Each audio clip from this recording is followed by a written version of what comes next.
One of my favorite things about T.REX Talk as a podcast is getting to have really interesting conversations with really interesting people. And this is one of the most interesting people that we've ever talked to. It's this guy. It's Brandon.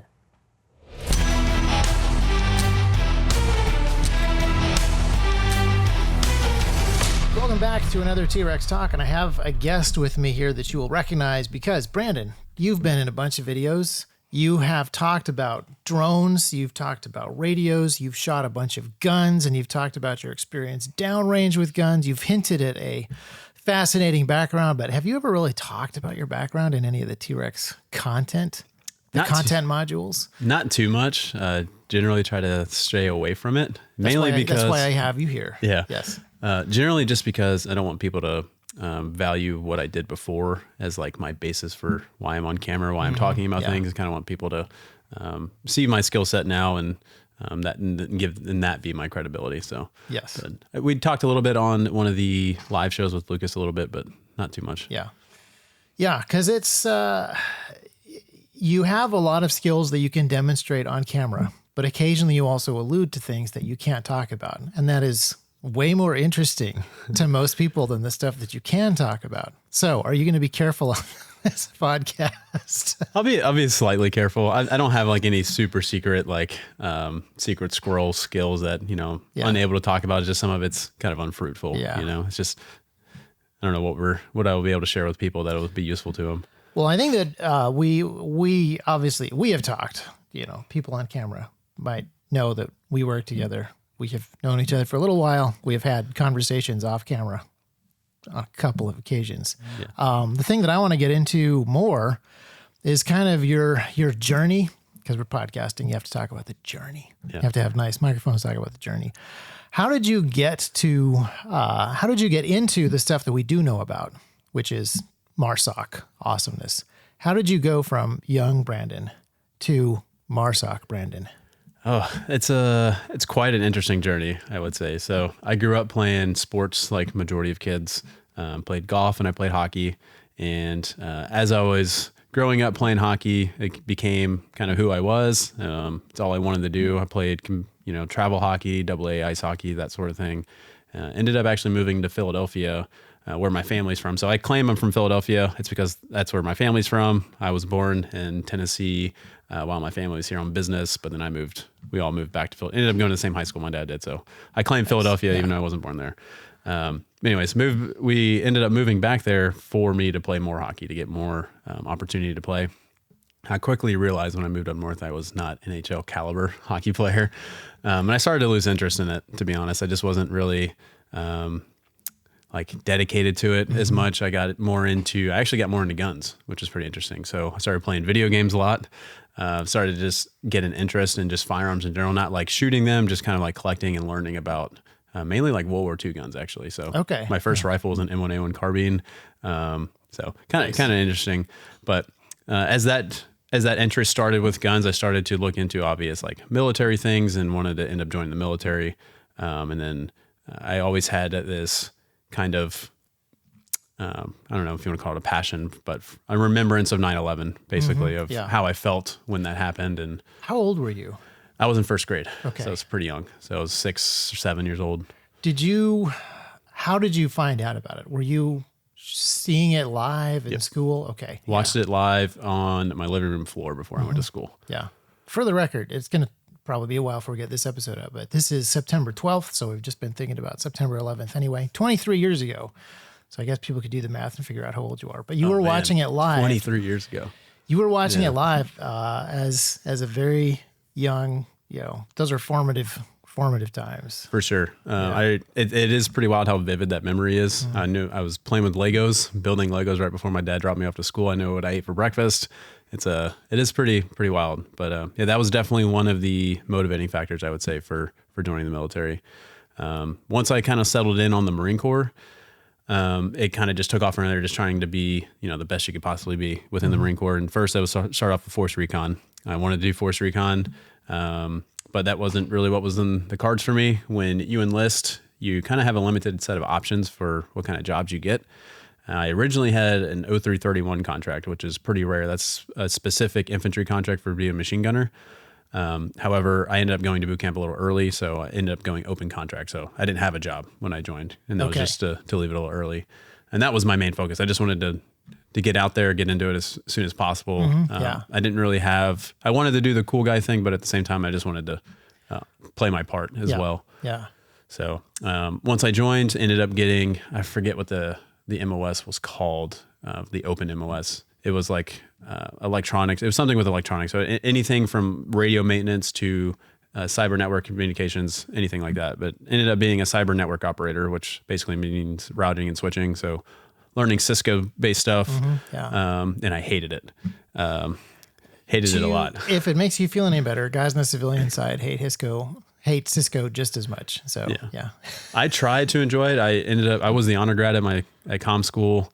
I was just really good at gaming the game and taking the test, to be honest. And part of the honor grad had to do with your fitness level. So that helped. But the blessing behind it was the fastest and most direct route to MARSOC. So when I was going through comm school, I was trying to figure out a way to lateral move to a different MOS to get out of the communication side of things. Because even if it was radios, it would have been better, but I was doing routing and switching. Yeah.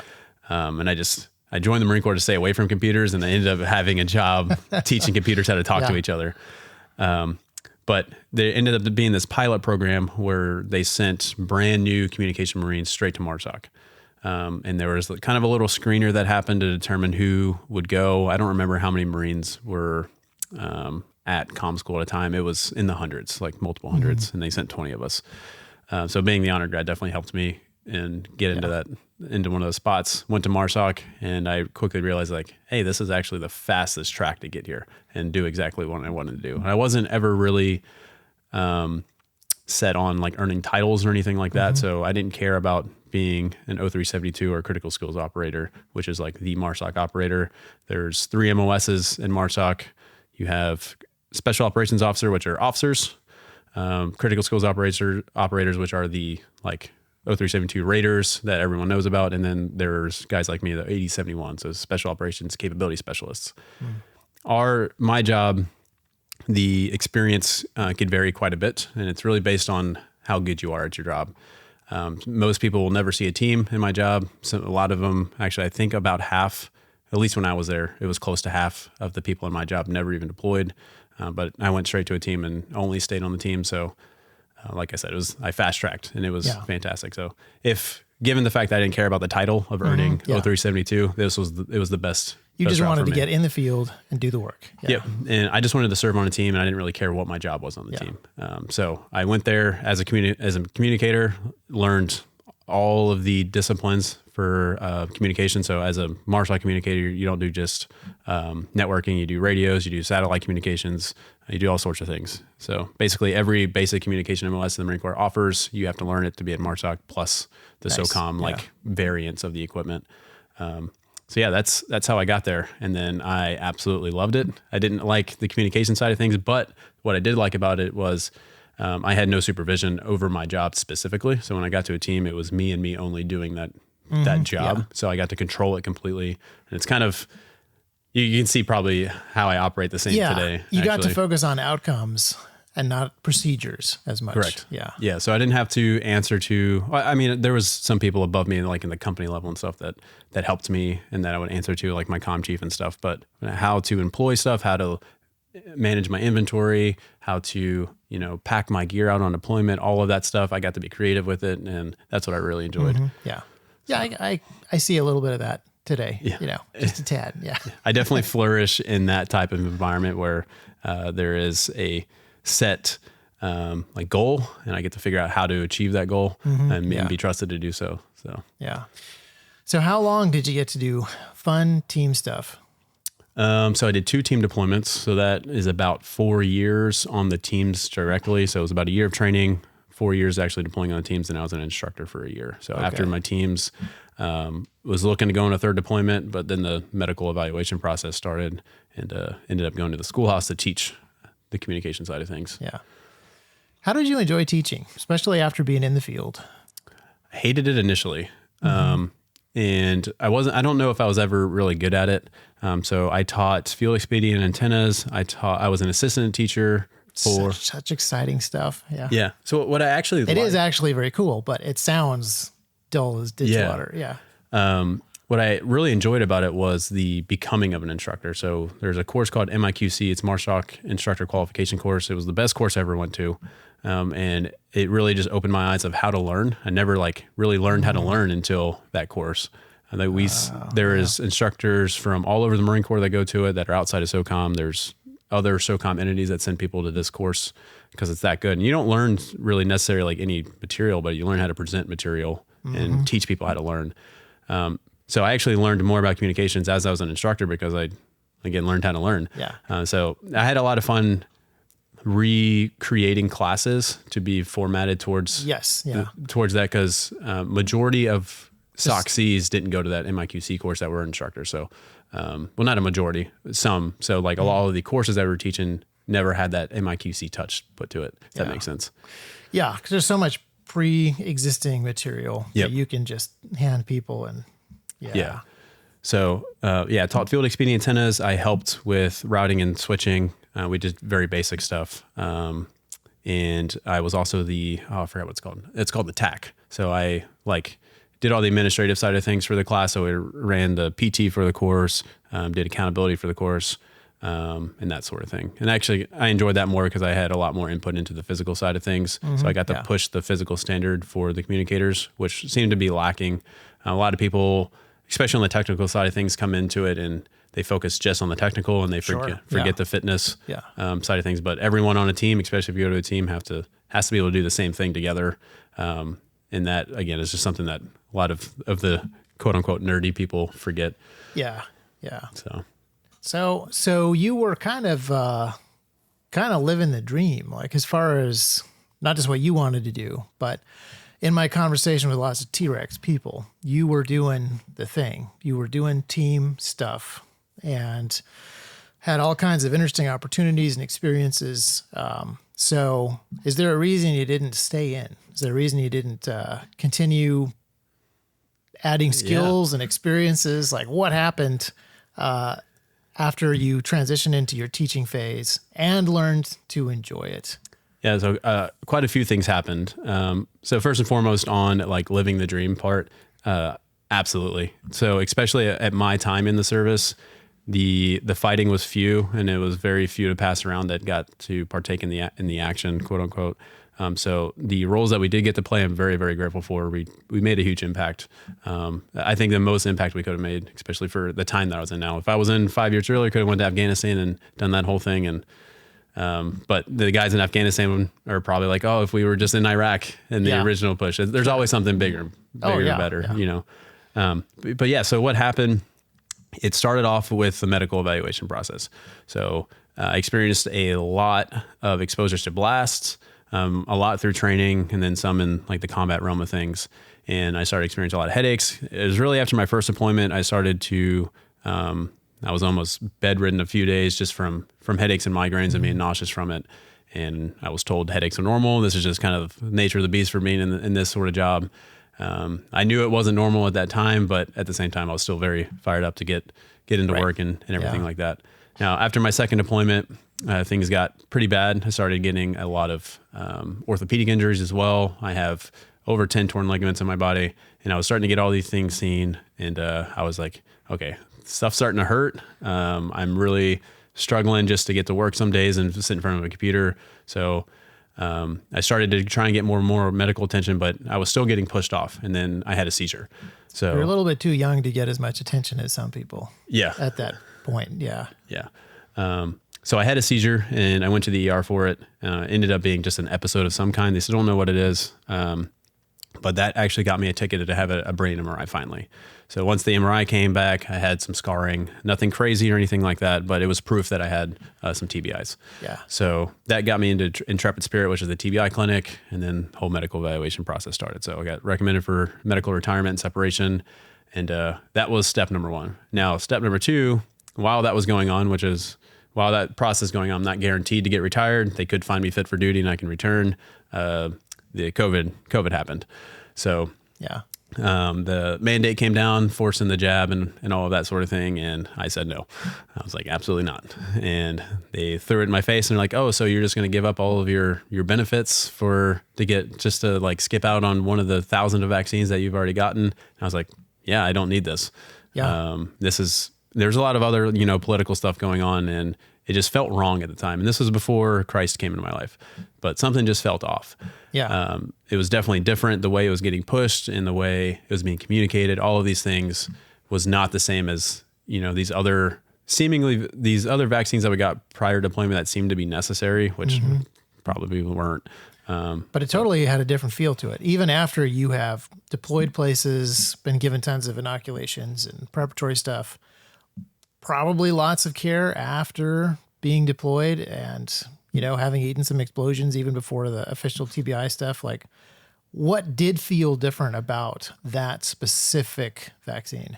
Well, first and foremost, even when Trump announced the plan to push the vaccine super fast, I think everyone took a step back and was like, okay, a vaccine's going to be created in this record time. No one wanted it. I don't know of anyone that was like actually wanting it until it became a political divide. Well, I have good news for you. They actually were working on it ahead of time. Oh, yeah. Which right. is only possible if you had something else that you were working on ahead of time. That's true. Yeah. So interesting. In hindsight, it would have been, there was more time than they told you. But Totally go on. Yeah. And the other thing is I got COVID very early on. So we started hearing about it in February, March of the year of 2020 or whatever. I got it in June. So I got COVID, didn't even know I had it. And I only went and got tested because someone else had symptoms that I was around. And then I was like, this is it. This is the scary disease or virus that's going around. Yeah. So I was like, yeah, why am I getting vaccinated from this? This is not a big deal. And for majority of my time in the military, I wasn't even getting the flu vaccine, which was technically mandatory. It was one of those things where if you didn't have time to get it, no one really batted an eye. Sure. So, but this was very intense attention being paid to people's. Yeah. Now at that time that was happening, I met my now wife, who's a Christian. It was already a Christian. And if we can get into the testimony, we can. But she brought me to church, and then maybe that only like made the matter. Like made my stance things worse for your commanding officer and the rest of your folks. Speaking of my commanding officer, I was at Wounded Warrior Battalion at the time. My CO was an elder at the church I was at. Okay, and was pushing it. So very, very interesting. And I didn't realize that at the time that he was a member of my church, but at a different location. So gotcha. Yeah. The church I was a part of is interesting. Yeah. So the commandant of the Marine Corps also went to not the commandant, the sergeant major of the Marine Corps went to the church that I was a member of. Okay. So how exactly, I do want to get to your testimony, but how did things shake up, or eventually shake out with that? Because you have, this resolve, which is only getting stronger. Your medical evaluations are still ongoing. The paperwork has been started. So like, how do things come to a head, or what exactly happens? Because I have friends who were very unceremoniously and very ceremoniously kicked out in all kinds of different ways. So how did you part ways? Very well. It couldn't have gone any better than it did. So it was actually the same case for my wife as well, because she refused the vaccine and she was a Marine officer. So during the medical evaluation process, you don't know what's happening to you. You're just waiting for a phone call to tell you like your results. And I waited 13 months for that phone call, which is way longer than normal. And during that process, as soon as the mandate came down, we all submitted a religious exemption attempt. Yes. And they got denied. We all got the same exact response back. And it all came back like at the exact same timing. So there was there was even people whose like DOD ID number or their names or their birth dates weren't changed on their response letter. So like it was clearly copy and paste. Yeah. So once that came back, you had, I don't know, I think it was like 10 days or something to submit an appeal. And we did that. And that's where it ended for me. So I submitted that and I never heard back. So, and after 13 months, my medical board came back that I was getting retired, and I separated. So there was just the constant asking every week. It was literally every week of, hey, are you going to go get this thing? Or are you going to continue with this? Or are you going to lose your benefits and be screwed for the rest of your life? And I was like, yeah, I guess I'll be screwed for the rest of my life. But I will say there is another aspect of this that I haven't mentioned. So prior to this happening, prior to the medical board happening, I was a E5, so I was a sergeant in the Marine Corps, and I was selected for promotion to staff sergeant, which is a staff non-commissioned officer. So there's a whole board process that only happens once a year for people to get selected to that promotion. Now, when I got selected, I met all the requirements for promotion. So that means I was getting promoted the next year, and all you wait on is when you're getting promoted. Right. So it's just a numbers game. Now, while people were getting promoted, they changed the requirements for promotion. So I not only met the requirements, but I needed 2 years left in order to pick up the promotion. But I was on the medical board process, and I was like, so I have to re-enlist or extend to get promoted, even though you already selected me. And they're like, yes. And I was like, okay, so not only is this promotion thing backfiring, which picking up E6 is a big deal in the Marine Corps. Now you're pushing this vaccine and you're about to kick me out. So I was like, it was two things, basically. Yeah. Yeah. So medical board wraps up, you're retired. What next? And you had just gotten saved at that point, basically. Yeah. So I submitted my religious exemption letter as a Catholic because I was baptized as an infant as a Catholic. My family is Catholic as some Catholics are. I will say there's definitely, devout Catholics that are brothers and sisters. But there's also I guess you want to call it that stigma of some Catholics, right? Were they nominal Catholics? Like every practicing Catholic has their kids baptized, and then like how often were you in church as a kid? I went to church on Easter and some Christmases. I was never confirmed. Yeah. So, okay. Technically, I wasn't even a Catholic. Pretty nominal Catholic, but enough for the religious exemption. Yeah. My dad thought Mary was part of the Trinity. That gives you an idea of the level of theology. Culturally, yeah. Philly, I get it. So yeah. So you file the paperwork as a Catholic, and then how did you actually come to know the Lord? How did you actually become a Christian and not just a religious exemption qualifier? Yeah. So it's pretty interesting, right? So before I met my wife, I was in a relationship with another girl, and the relationship was ending. It was kind of reflecting some of the tendencies that happened in my first marriage. So I was married initially. A lot of bad things happened, and I was starting to see some of the same things come up. I was basically agnostic. I never denied the existence of God, but I definitely was not ready to affirm that Jesus was even real or anything like that. I was just completely ignorant to the whole topic.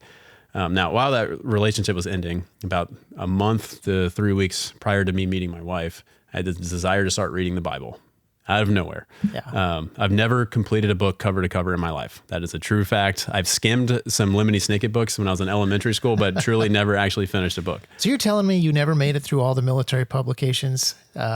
Depends on who's asking. Okay, sure.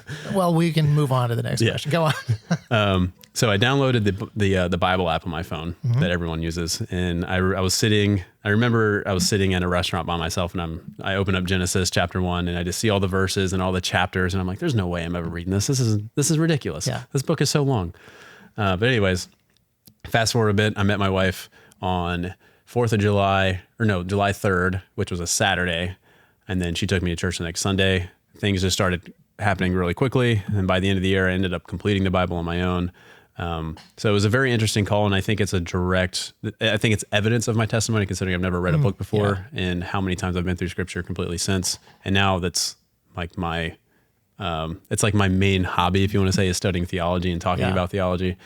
So that's how it happened. I had this. I think it was the second or third Sunday I went to church. It was a certain song, and I was like, man, this is just hitting me hard. Something is happening. I couldn't really explain it, but what it was it was a conversion. And then that's how it happened. Yeah. So you and I are opposites in a lot of ways. You're athletic. I'm not. I don't know about that. You got into, you're a very high achiever in a bunch of areas and have military experience. I considered the Navy. I really wanted to be some kind of signals engineer on a Navy submarine, specifically an attack sub, briefly. And we live near Annapolis, and I wanted to, maybe be a naval officer and go to Annapolis. But this is like minor. Well, actually, no, I kind of wanted that pretty bad at one point, but I was too young and eventually had other interests. But the other difference is I grew up in a family that was attending church from before I can remember. my parents got saved in college before they were married and did evangelism together and planted churches together before I was born. So my Christian walk, I don't have a conversion story that is similar. I just have a always knowing a lot of these things as basic, assumptions on my part and never actually studying them out. So it is interesting for us to compare notes sometimes on the way that we've arrived at certain conclusions or discovered stuff. For sure. So it's really interesting for me too, because especially moving here, coming from the military in North Carolina, even just in North Carolina where I lived for almost 9 years, it's not the Bible Belt by any means. Yeah. It's really rare to run into a Christian. Meanwhile, here we pray together at lunch, and it's weird if you're not a Christian. Yeah, So. Tennessee is interesting that way. Yeah, and I've lived places where that's not the case. Like in New Zealand, cultural Christians, people who are just surrounded by Christianity and just adopt the label, are extremely rare. Christianity is a pretty small part of the population there. So I'm used to there being a difference. But I grew up in Christian circles and community and inside of churches. And so, it's always neat to share stories. And I love seeing, it's kind of a overused term, but I love seeing your zeal, like the excitement about finding a new theologian, a new book, a new topic, a new thing to dig into and really dig into it. It surprises me still because of who I was before and what interested me before. I was very materialistic. I was very prideful. I knew I was good at my job in the military. I was SOCOM Communicator of the Year, and I let everyone know about it. And what I was doing in the military is what I thought I was born to do. And what really gets me still is I thought I had everything that I ever wanted in the world, doing what I was doing, loved what I was doing. And God was like, no, this is what you're supposed to do. Yeah. He took it all just to give me what I actually needed, which was him. How hard was it to leave the military? Because you had a hardcore conviction to avoid the vaccine early on, but how hard was it to be going through that medical evaluation process and have, this very likely retirement coming up? Like, was that something you really struggled with, or were you already, what was your thought process going through that? Initially, before the conversion, it was getting really difficult. So that transition really started when I was an instructor. It was definitely a change of pace. I was going from being out of my bed, so sleeping in basically out of town 8 out of 10 nights of the year, to being home every night, working basically a regular job. The hours were still very long, but so that transition started, and the FOMO was hitting hard because teams were going back to Afghanistan. I was supposed to go on one of those Afghan deployments. And it wrecked me pretty bad. As soon as the conversion happened, all of that went away. And at that point I was at Wounded Warrior, where there was an even worse change of pace, where I wasn't even going in wearing a uniform for most days of the week because of COVID and compromised immune systems there and whatnot. But once the conversion happened, my priorities completely shifted, and it was like, I was just eager to get for the paperwork to be done so I can get out and move on, and start serving like where I was actually supposed to serve, and that was serve the Lord. Yeah. Did you have an idea of what that was going to be? Like what that was going to look like? Did you have a picture, or were you just, God gave you peace, you were excited about the next step? How far did you go? So I wasn't anxious. This is before I knew like anxiety was sinful, right? But I truly wasn't anxious at the time. I had some opportunities to work places that were very, very lucrative. But prior to all of this happening, so 2019, I had my first interview with T.REX, right? So I came out and met Colonel Dahl, and this is about 6 months before I was supposed to get out initially, when I thought I was going to get out, or thinking about getting out, I should say. And luckily, I just maintained communication with Colonel Dahl, and he maintained communication with me for the next 2.5 years. And the day, this is part of the testimony, the day that I got my findings, so after 13 months and however many days of just randomly waiting, Colonel Dahl emails me after a year of not talking, asking if I'm still interested in working here. Yeah. And I was like, actually, I found out today. How crazy I didn't realize is the timing of that, but yeah. Yeah. So it came out, it was a couple months later for a final interview. But yeah, so the way it looked, at at one point I thought I was going to be just like take the VA pay and just go overland for full time, which would have been cool, but not realistic. There's an appeal to that, I guess. Yeah. We've been missing a lot of church, which I refuse to do now. But so I could have worked at AV Solutions, teaching Switchblade, which is one of the kamikaze drones, which is one of those very lucrative job opportunities. It's also a cool platform. Like, I'm sure it's fun to fly. It is fun. Yeah. Very fun. But as soon as I got the offer from T.REX, I knew what T.REX was about. It was all there. So, and once I knew that I was, especially so with the benefits I was getting from retirement and from the VA, I knew I was pretty much set. And my wife is also medically retired with the same benefits. So, it made working here very, very easy for us. And again, that's just part of God putting me here. I'm 100% confident in that. Yeah. So now that you're here, you have, because I didn't know you, I didn't interview you when you were still in the military. Like, I don't even know if I saw you come through the shop. I don't even remember. I don't think if our paths crossed at all when you were still in. So I never met Marine Corps Brandon or pre-Christian Brandon, but I will say I have watched you growing and changing and researching stuff and taking new positions since you've been here, and that's been super fun. Super fun, by the way. So I was, I guess when I got here, it was when the theology interest really started. So I didn't know, I couldn't tell you what Calvinism meant. I didn't know what, Superlatarian meant or any of these. I didn't even know what covenant theology meant. I knew nothing. I probably couldn't even define theology at that point. It's like, oh, I'm a Christian. I believe in Jesus. Yeah. Now it was like my first week here. One of someone in the other building asked me like, oh, what denomination are you? I was like, oh, I'm a Baptist. And he was like, oh, okay, we'll change that. And it was like said very arrogantly. And I was like, okay, I'm like, what are you? And he's like, Presbyterian. I was like, I didn't even know what Presbyterian meant. Yeah. So I was like Googling it and I was like, oh, they baptize babies. That's stupid. Yeah. I was like, that's what Catholics do. Yeah. Yeah. I was like, what are they, Catholic? Anyways. So I started studying and I'm actually really grateful for that person. That's Brian. And because he is always good at asking me questions that I will probably disagree with him on. And he's changed my mind on almost everything. And so some of the best. Yeah, we need to get him on the podcast. He's not super excited about coming on the podcast, but he's a huge part of this culture in T.REX. He's the best hard question asker probably in the company. Yeah, it started off. He actually started my dive into there was two main people, him and then a YouTuber called Redeem Zoomer, which is one of the most popular YouTubers now. Started the dive into soteriology. So learning that my faith is not mine and that I did not choose God, but He chose me. And I was when I was asked the question, I was like, yeah, God definitely moves first. He definitely chose me. Just look at what happened in my life. And but when I really thought about it, I was like, no, I chose to have this faith. It was prideful, right? Yeah. Well, and probably somewhat cultural because 90+% of churches in the States will be of an Arminian persuasion, which is the Lord knocks on the door and just really, really, really hopes that you will open it for Him. And it was I think it's a hard pill for a lot of people to swallow. But once I looked at Scripture through that lens, it was my third or fourth time reading through the Bible.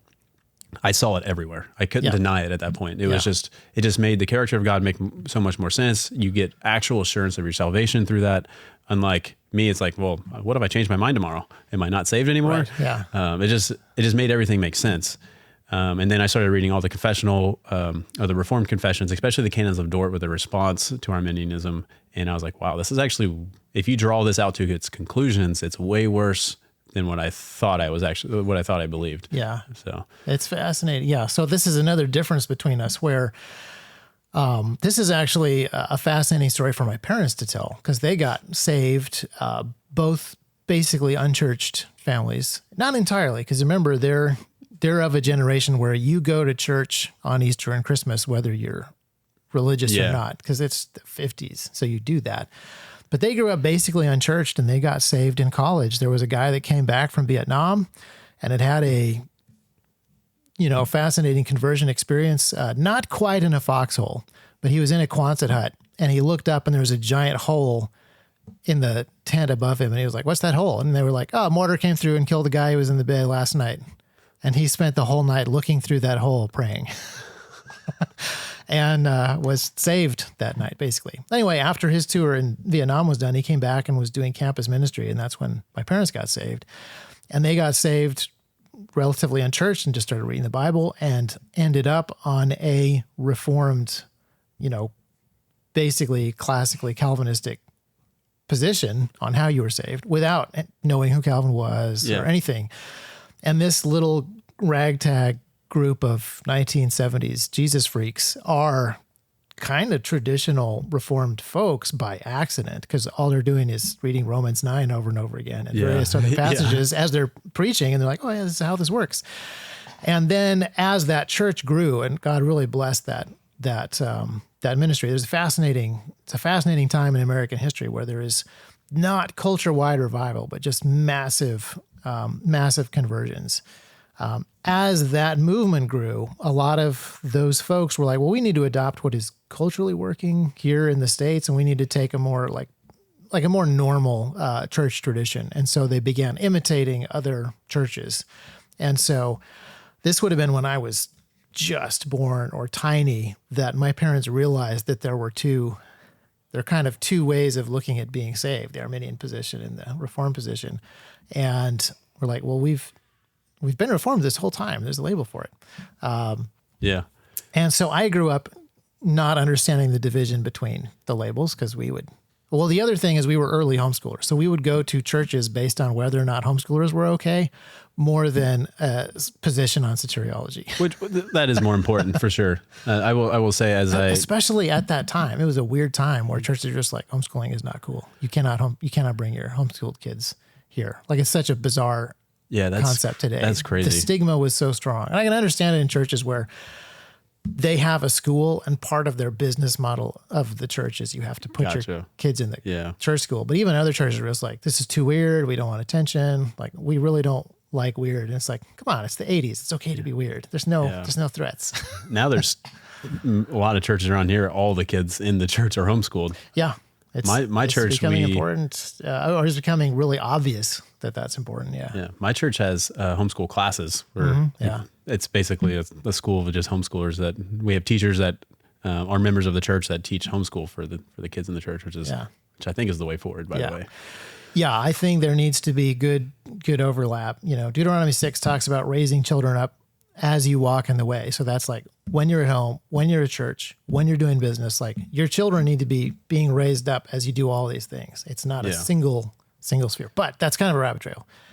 I grew up, again, sort of the opposite of you, just assuming that the Reformed position is correct, but not really understanding that it's an official position, and there's been all the schisms until I was probably a teenager, and I was starting to argue with other Christians. So so the first time I read through scripture, and this is, I guess, what kind of affirmed my not affirmed my stance in Reformed theology, but just, I guess, my preconceived notion bias towards it was the covenant theology side of things. So Israel becoming the church was a big thing. Like, no one told me that was what I should believe. It's just what I pulled from the text the first time. Even the first time I read the Bible was KJV, which is not the easiest thing to read. Did you read chronologically or just like cover to cover? I did. So the first time I read was the discipleship reading program. So flip-flop between Old and New Testament reading. Yeah. And then after that, I've only read chronologically since. I'm going to change that though. I think that doing that Old Testament, New Testament really makes it clear the connection and the continuity. So what I'm doing now is I'm reading chronologically, but I read the New Testament and the Old Testament and the New Testament at the same time chronologically. So I'm reading, like, currently reading through Isaiah, 2 Kings, and 2 Chronicles as I'm reading through the Gospels, and I repeat the New Testament 3 to 4 times in a year, and then in the Old Testament once or twice. My reading is kind of all over the map because you will discover this very soon. Once you start doing family worship with small children, it's a very different level of discourse, but also just like totally random speeds that you will camp out in certain places. It's all, I mean, my son is almost 14 months now, and it's already interesting, right? Because we We are going through the Westminster Larger Catechism. Nice. So we're going through, we just go through the Westminster documents basically for family worship. But right now we're in the Larger Catechism. So we read a few questions, we sing the doxology, and then we pray together. But what's funny is when we talk, Simon just yells. So like we're just trying to like read the catechism and sing the doxology louder and louder as the night goes on. Yeah. And we're like holding his hand because he's learning how to walk, running around as we're praying. It's funny. Yeah. But So what you were describing to me, your current home life sounds pretty different than your time with the teams. And I am going to guess that a bunch of T.REX people, young guys, who have grown up watching Lucas shoot on Instagram, have played video games, have acquired equipment, have built their own personal skills or demonstrating disciplines, still would really, they see a strong appeal to do what you were doing with MARSOC and to do that kind of work. And so you kind of like, you lived the dream, like you did the thing that everybody wants to do. And now and now you have another component. You're also a powerful and respected Instagram influencer. oh no, I'm not. You are an internet celebrity. Like you're on a podcast this very second. But unlike a lot of people, like say, I don't know, me, for example, you actually have the credentials to back it up because the credentials are what matter. Yeah. How do you parse that because you have all these different experiences? You were a Teams guy and you read all the materials, all the publications cover to cover, and now you're doing Westminster Catechism with a tiny baby. That's a fun This is contrast. This is I mentioned this on the live show with Lucas actually. So it's, I don't mean to like ruffle feathers, but this is where I've been for a couple of years now at this point. Looking back on my experiences, what we had to do and how we had to do these things, I think it's very, very difficult to be in that environment and be a genuine Christian. It's very difficult to put yourself in that position as a genuine Christian. So when people are looking for, it is interesting how that call reaches out to men to serve. And I think it's good. I do think it's good. I think 9/11, for example, definitely highlighted the people that wanted to do the do and some people that just didn't want a part of it. Right. Yeah. So I definitely applaud people that hear that calling. But if Christ is your first and foremost priority in your life, you really have to think about why you're joining the military. And if you make your way to SOCOM, you, again, really have to think about it because I just don't know how I would have been successful as a Christian in those situations because there's a hate to it. There's a hate to the job. And it's not only just being able to do the job. I think you can do the work and do it in a righteous manner. But part of being there is fitting into the community. You can't be on a team and not be a team member. Yeah. And there's a lot more that goes into being a team member than just being good at your job.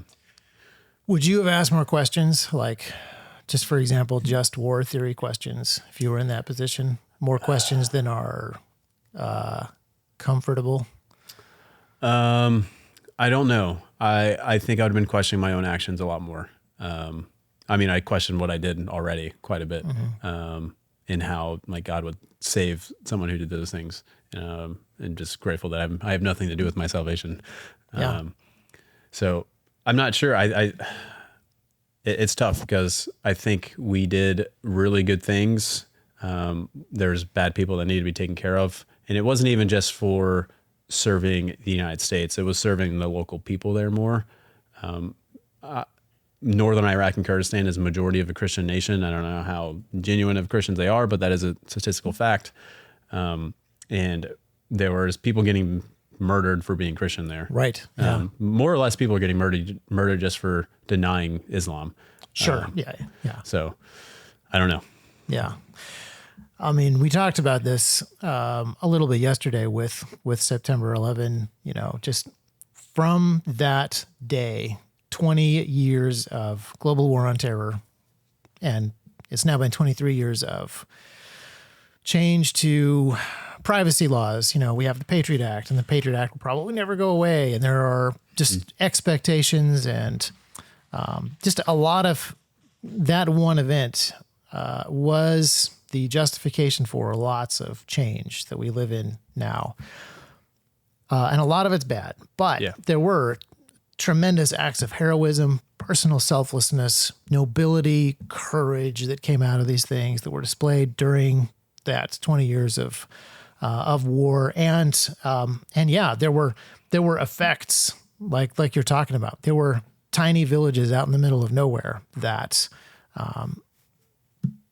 guys wearing Marine Corps uniforms showed up and solved problems that they'd been dealing with that were kind of unrelated to American geopolitical interests a lot of the time. And there's just such a complex web of stuff going on. A lot of people get wrapped up into, the government making money off war, basically. And you hear a lot of it now where people are like, oh, you're just serving to fill the pockets of politicians. And that is always going to be the case, especially in war. I really think that you can't focus on that. As if you're going to serve, you have to erase that, because no matter how what the situation is, there's going to be some sort of that for sure. There's always going to be vultures on the fringes. And you talk about 9/11, that's what 9/11 was. 9/11 was awful, and the government seized the emotions of the American people to enact evil things, not only on our people, but overseas as well. So now that you're out and you're working at T.REX, what's your mission? What are you trying to do? Learned Reformed theology as well as I can. I want to lead a church. I don't want to be a lead pastor or anything, but I do want to be an elder. I think my calling is to edify the saints. That's just kind of where I've settled into, and it's such a complete flip of who I was, and it just makes the fact that my desire is there now, it just seems to be really evident for me. And yet I can see so many ways in which you were being prepared for this thing, even though the desire may be the opposite. So many of the things that you learned along the way, so many of the disciplines you put in, I see as being providentially preparing you. I agree. I do. And that's not like the pride, because it's easy to sound prideful if you're getting kind of led towards a leadership role in the church, where you're like, oh, you're smarter than everyone else, or you know more theology than anyone else. I don't mean to sound that way at all. It's just, that is definitely a gift that people get. I don't have the gift of evangelism. I don't have the gift of serving, or any of the other gifts. I really think it's understanding, learning theology, and being able to help other believers specifically. That's a big difference between knowing theology to not convince people, because I don't think we can't convince people. We can present information, and they're believers or they're not, they're going to accept or reject. There's people good at that, and there's people good at building up the saints of the church. And I do think that's what I'm being led for. Which is another interesting contrast, because like when I was a kid, I assumed that was going to be my job, because I was a smart homeschooler who grew up reading some of those books. Not that it was entirely my choice, but I grew up reading some of those books. And so I would meet other people and I'd be like, oh, I've already read this book. I've already done the Westminster Catechism, larger and smaller, once each. So like, obviously I'm going to be a theologian. And I think it's pretty obvious now that no, I've met a lot of people who are way better, suited to that, more obviously called to that, much more effective in that.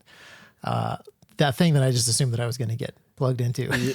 Yeah, it's interesting because like right now I've been at this for a couple of years. When I say at it, I mean like studying theology specifically. And serious study. Yeah. I would say very serious study. I know guys in seminary who are doing fewer hours, less thought, less discipline. Which is disappointing because I have a very low opinion of seminaries, by the way. Yeah. It eats at my soul when I like don't use my time properly to learn. Yeah. So my morning starts with basic scripture reading, so meditation, prayer, journaling. So the basic disciplines, that's how every morning starts, unless I, wake up late. There's definitely those days. But I always have a second time set aside, so that never does not happen in a day. But that second part of the day, as long as I don't wake up late, which is pretty rare, to be honest, is theological. You do have a small child. Waking up late is a thing that... And I have to compete in the tactical game, so I have to prepare. My mornings are early. I have a lot to get done. But the second part of the day is that deeper theological study, and I have a reading goal, and if I don't meet that goal, it eats at me, because it's like, hey, God has given you this time to prepare, and you're not seizing it. And I think that's just more evidence to what I'm being called for. But like you mentioned, there's definitely people like really gifted at it, people that are very, very good at it. It's like, man, you've only been at this for a few years and you like know every nerdy theological topic there is. Oh, yeah. And I have to read, every time I read the Bible, it seems like it's the first time I've ever read it because my memory sucks. But well, and it's fascinating. There's another component to it, which is wisdom, which is why Brian Evans is the best hard question asker at T.REX. Is, years of doing the work of a shepherd and just learning how to be that kind of pastoral poker. Like, yeah, so how's this going? Like, yeah, no, that's an it's amazing a fascinating skill. component. Yeah, It's all the way I think about it. Is like we have like think of scripture as like a circle, and when we approach it, we can only approach it at one angle. And every time we read, we generally approach around that same angle. But then you have someone like Brian who comes at a totally different angle, a different perception that you'll never see unless you hear it from someone like him. And those are the people I'm so grateful for, because it's just you learn so many different things from the same exact thing you're reading that you would never pick up on without them. Yeah. So. Yeah. And even just little stuff like telling somebody like, oh, you're a Baptist? Well, not for long. Like that is just such the wrong way to educate people about denominational differences. And yet I'm a Presbyterian now, by the way. So it obviously works when it's the right time and it's the right person. And that's the difference between wisdom and knowledge, I think. It was weird switching over to infant baptism specifically. So when I like made the jump to Reformed theology, it was all because of the sacraments. So I was going to a church where I felt the sacraments weren't being administered correctly. I didn't know what that meant. I just felt like, hey, I feel like something's missing. Whether it was the frequency, I was like, maybe transubstantiation is a real thing. Like, I don't know, but something's off. So I started looking into it. And then like, when I was like, yeah, covenant theology makes sense. And I learned covenantal baptism, I was like, I think I'm going to baptize my son. I think this makes way too much sense. Yeah. I convinced my wife, and as I was trying to convince my wife, I learned more about it. And then she was like, yeah, we need to baptize our son. Yeah. And so yeah, it is wild how things unravel.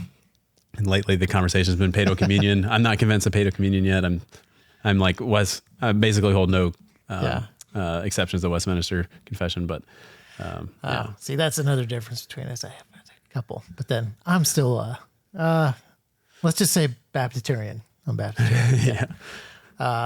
Yeah. And so in some ways, it would be really easy to look at, we could go down some little teeny tiny rabbit holes, and it would look maybe to outsiders like we're just arguing over tiny stuff.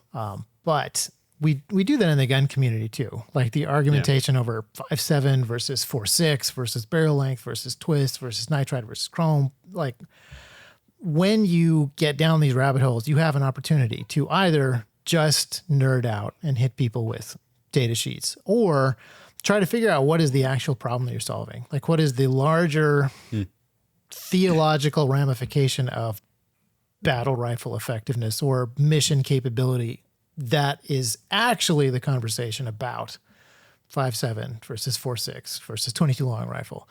And so my hope is that we could get better at that as Christians, as we get into the weeds of what Erasmus said and what Augustine said. Absolutely. But we are thinking about it in this big scope, and maybe we could be better examples of how to do that in the gun world, where we're like, APRS data modulation needs to be improved in this way for radio comms versus what's the mission? It would be amazing if we weren't sinful creatures and we could focus on the commonalities between each other. Because Christians, regardless of denomination, as long as you at least affirm Jesus as God in the eternity, we believe 98% of the same thing. Oh yeah. It's very, very minor things that we disagree on, but we only focus on the disagreements, which is I think is a good thing, because that means we're the sharpening is going on. Yeah. Yeah. Because we want to know God. That's the point. Like we want to know him truthfully, and that means we're going to disagree. And I think that's actually part of his plan for us to search to know him. If he gave us all the answers, we wouldn't search. Yeah. And if there is this desire to know God more fully and to sharpen each other as brothers and work through even some of this stuff that looks like minutia, and it probably is oftentimes minutia, like that is a desire to know God more fully and hopefully to not lose sight of the mission and not just build resentment toward each other because like, I believe the opposite of you. I think pedo communion makes more sense than pedo baptism. Like, Yeah. I've got a book. If you don't read it, Yeah. I don't think you're paying close enough attention. If you're not going to add it to the other 80 books that you're in the middle of right now, you must not take this seriously. Yeah. Which is how internet conversations usually go. And it's and that is the case within like any in crowd, like within any church group, Christian group, denominational group, or Instagram firearms click or YouTube comment section. The ability to dive into the minutia and use it to create distance, as opposed to use it to fully understand the mission. Yeah. So I don't always see lots of parallels between the church and the online firearm community, but occasionally the sinfulness of man looks the same in both.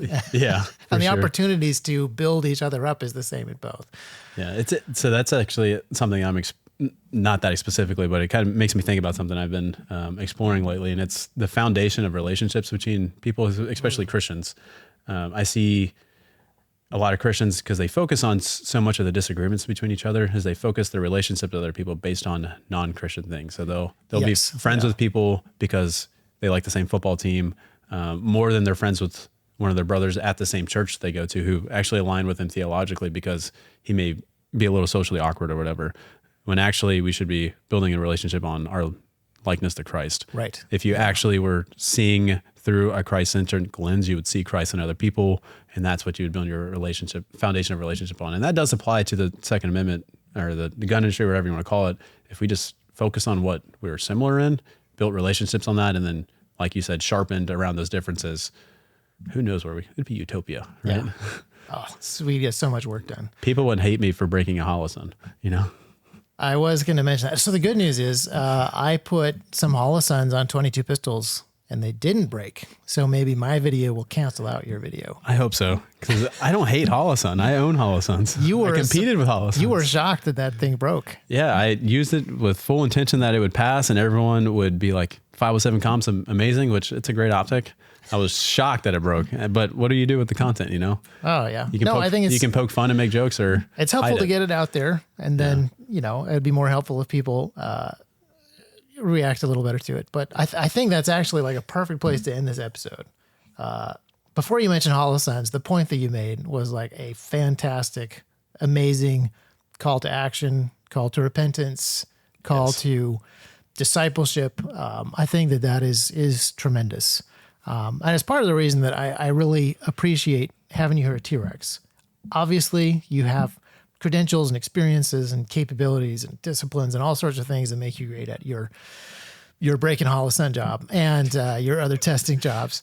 But I love the desire that you have to shepherd people. And I love that you are studying these things out in the scriptures and in other literature and in other historical traditions. And you are often coming at things from a different angle than I am. And I find your perspective fantastic, that you're seeing this stuff with fresh eyes and you're not afraid to ask questions. And Brian Evans can always make it even more awkward and potentially more, it's like any sharpening. The harder the grit, the more metal's coming off, the more painful it is. But the quicker you're getting to that sharper edge that you're actually going for. Yeah, the sharpening can be uncomfortable, but you have to see what the point of the sharpening is. So, because, for example, if Brian asks a tough question, I know it's because he wants me to be more in the image of Christ, right? That's his goal. And you can't take that personally. So if someone disagrees with you, it's, especially when it comes to theology, it should never be with a prideful intent. It should be for building each other up. I feel pretty convicted because there's sometimes on the internet where I'm like, I just need to shut this person up because they're causing so many problems. Oh yeah. That's what I'm going to use the club for. Yeah, I've said some things that, I shouldn't have in relation to that for sure. Yeah. I'm like, Scripture clearly says this. Look, just read John 6:44. Come on, just read it. It's real simple. If you just read it, you would stop bothering me. And that's my goal. Yeah. So I really appreciate this bringing it back to our mission and for a number of people as well. Not only are you living the dream as, a former action cool guy with MARSOC and the credentials, and now you're on the internet and people are like dozens, untold dozens of people are going to watch this podcast on YouTube and comment. But the other thing that you're doing is you're working at T.REX, which for a lot of people is a dream job. And I am grateful that there is that assumption, and we want it to be a really good job. But T.REX is a very small company. The work that needs to happen in the firearm community, in the church, in the nation, around the world is so much bigger than what T.REX can do, so much bigger than what you can do in your church that you're in, that I can do in my church that I'm in. That should be a call to action for everybody to, you don't have to be in your church, which I know your church is perfect because Of course, right? Yeah. you are having a great time reading theology. So you go to a perfect church. I should go there if I want my problem solved. You have a great job at T.REX, and if you could just work at T.REX, everything would be great. You'd be doing the mission. You'd be accomplishing the goal, and there'd be no more problems in your entire life. That assumption really builds, a possibility for ungratefulness with where it is that you are working, where it is that you are going to church. So I really hope that we can, get people to look past that a little bit and just see like there's work to do. Mm-hmm. If we're setting an example, that's great. But there's so much more that we could be doing if we would sharpen each other, regardless of where we work, regardless of where we go to church, regardless of where we fall on certain theological issues. Yeah. Imagine what we could accomplish. Yeah. That comes down to contentment, right? Being content with where you're at for sure is step number one. Like God has given you a lot just to be alive today. So seize the opportunity that you do have, right? Yep. So here at T.REX, we have the unique goal or the unique mission of basically calling to action, right? Yeah. That's our big thing. And I do have the best job in the world, by the way, currently. I do firmly believe that. But at the same time, everyone who just gets involved, sees it, actually answers the call to action, is making the same amount of impact as we are. Yeah, absolutely. And, the other thing we like at T.REX is decentralization. So the goal is not to get everybody here. For sure. The goal is to get everybody going in the right direction. Yeah. So, well, thanks very much for watching that episode. Brandon, thank you very much for being on the show. Thanks but more than that, thanks for the work that you're doing at T.REX. And I know all the other work that you do elsewhere in your family, in your church. The wider community on the internet, your wider community where you're at locally. I appreciate it. Well, thank you for having me. This was fun. A lot of fun.